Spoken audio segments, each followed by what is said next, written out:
Hello, welcome back to Blender Sushi Learning. In this episode, we're gonna talk about shape keys in Blender and how we can kind of work on the shape keys using nodes in SquareChalk.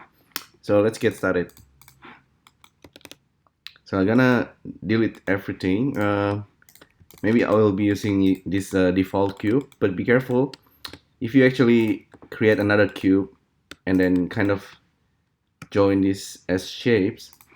This is actually a wrong way to do because they are different in terms of indices.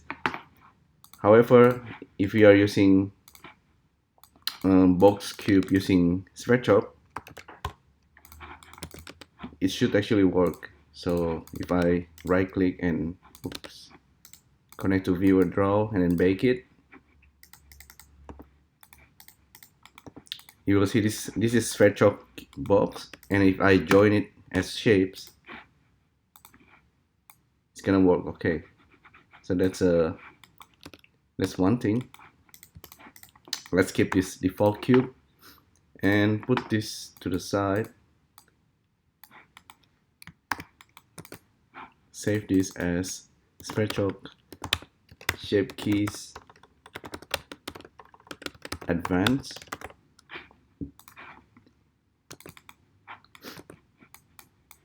Alright, so we have a box. By default, the box in SquareChalk is 1 unit size. We can randomize it. We can always resize it. So now we can kind of blend shape into this if you like. So join as shapes. Let's see the result. So the transformation is not being applied. It's only over here, the location. So if you want to apply the locations, you can do that as well by simply applying the vertices. So that's one thing also to remember. So if I bake this and join as shapes, it should actually travel. Oops, not. So join as shapes. There you go, it traveled. Alright, so let's look at the outliner. We got only the default cube. And let's make a modification in here. Let's delete all the shape keys for now. So we have nothing. Actually, we need to have at least one. And delete all shapes. Alright. Well, actually, I will need the default one. Sorry. So delete. Okay, cool. Now it's back to default cube. Now let's make a couple of shape keys. Let's make 3 of them, and then inside SquareChalk we're gonna use the object ID selector. Here we're gonna pick the shape keys and look at it using the stethoscope. And look at this, we have shape keys key. Okay, there is one shape keys, which is this one right here, and use object ID set. And here we're gonna select all the key blocks. Now we can see basis key 1, 2, 3. If we add more and update, it's gonna show us. So this is cool. This means we already get the data. The next thing we can do, we can use another object ID, or actually let's use a filter first. Object ID filter, and I believe we can grab the filter it over here, basis. Oh, actually this should be over there. So we are filtering out the key now we have only the basis, but we don't want to modify the basis. We want to modify the others. Key 1 2 3 4 5. Okay, cool. Continue. We're gonna modify the data and also the coordinates. And I forgot something here.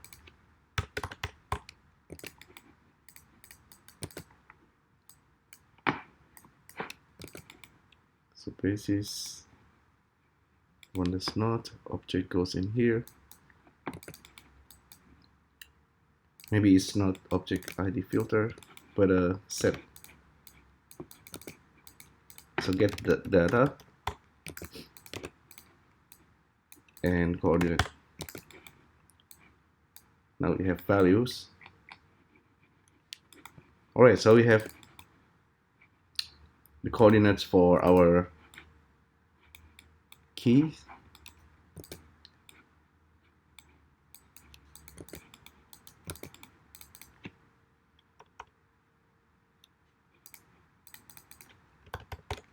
That's the basis. We should get the one that's not the basis. Okay, this is all of them.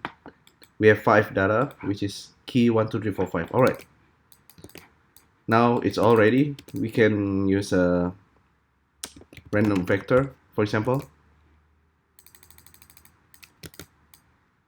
Plug it in there, and let's see what's happened. Okay, that's random vector, right? It's too random. We're gonna use this guy. Plug this in there. See, it moves. Now it's moved into this guy. And we can randomize. And let's see, it changed, right?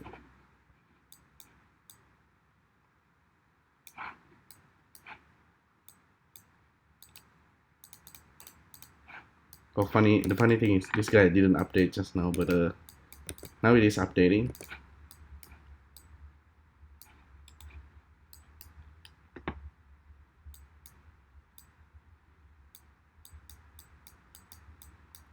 So each one of the shapes is actually this guy right here,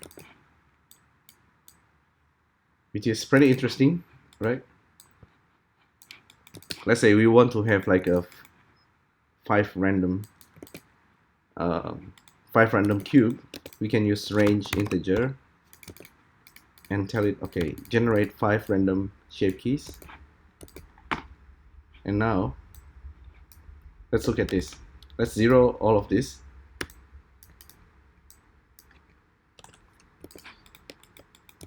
And we can see, okay, 1 2 3 4 5, or we can use a turn off relative and just evaluate.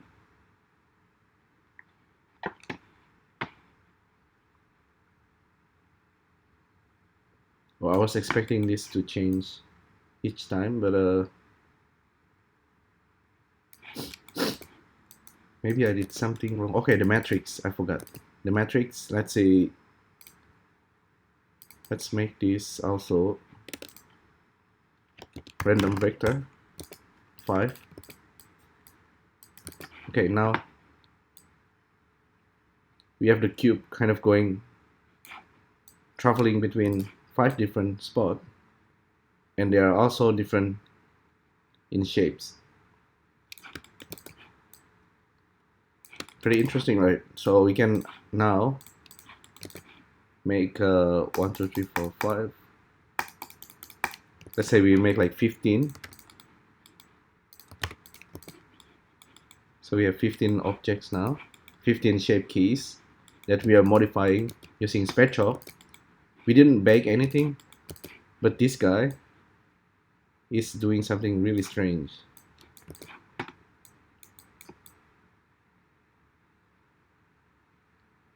And the cool thing about this method is that this guy doesn't have UV. Now if I just tap it and then smart UV, the UV stays there and we still have our shape keys. So with this method, even though it's slightly maybe slightly convoluted, but it's really very logical because we get all the shape keys. We kind of filter out the basis because the basis is the original cube. We want to keep that, and the rest of data is key shape keys 1 until shape keys 15, and we are modifying the coordinates simply by bringing this box shape. So yeah, and then we kind of go through all the shape keys. So no matter what, now if we have like 100, let's not go too crazy, 25 maybe.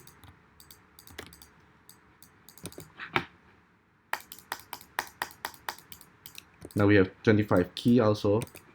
We can kind of just evaluate on it, and we can turn this into a bubble.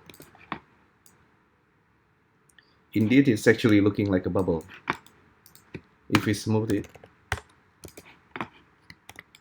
So that's basically how you can kind of work with shape keys using nodes, sphere nodes, and kind of modify the shape keys. So this has a lot of usage.